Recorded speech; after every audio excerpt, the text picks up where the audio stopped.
What's up everybody, it's Dave, also known as Cheap 1901. I'm here to talk to you today about these 27-liter Patriot bags from VikingBags.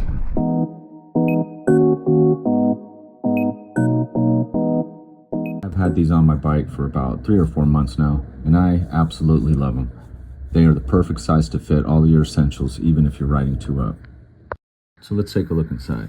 Carry my jumper, you never know when you need that, my tire inflator, the hose, got a little toolkit, some essential tools. You always need a rag, and it's even got this storage up here. You can have all kinds of little things, paperwork. I've got my wheel lock, some electrical tape, usually can have some zip ties in here. Come on to the other side, I've got my Good Trouble hat. I've got my straps. These things are amazing. Strap whatever you need down to the back of your bike. I usually use these for work every day. And these rain covers. I'll go over those right now. So these being a cloth bag, they're not very waterproof, but VikingBags got you covered. Each set comes with a pair of waterproof covers. Just slip them on real easy, just like that. Then, come on over here. You pull this up, boom, tighten it up. It's not going anywhere.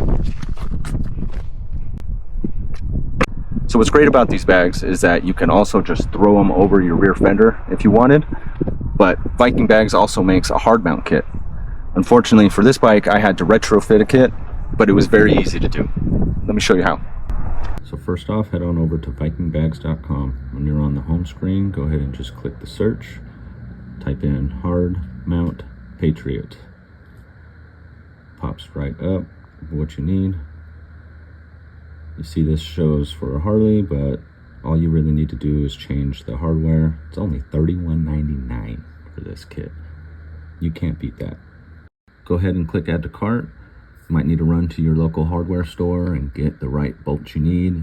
If this is not the exact kit for your bike, make sure you get some spacers and it clears everything.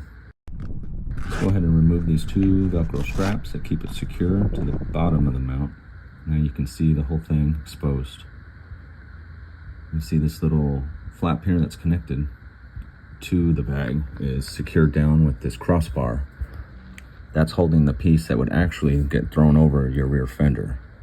But since it's hard mounted, it's going to get stuck under that crossbar.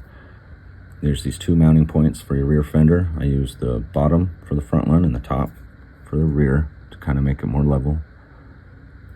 You just need to make sure you clear your sprocket and your shocks. Get some spacers if you need to, longer hardware, some washers. It's also covered in molly straps. You can hook whatever you need on here. It's got these real sturdy, thick zippers. So to open up the bag, we're just going to lift up these flaps. And then you see how smooth these zippers are. Strong, durable. Great. You also have this outside pocket, little things like documentation, whatever you need. Same high quality zippers on this. Now that they're mounted, just look how they stand out on this bike. Fits it perfectly. They won't look saggy even if they're completely empty. These things just look great on this 22 Indian Chief Darkhorse. Also, if you didn't notice, I've got the Iron Born Blade sissy bar from VikingBags. I retrofitted a sissy bar pad I had on hand. If you're interested to hear more about that, I can tell you about it in another video.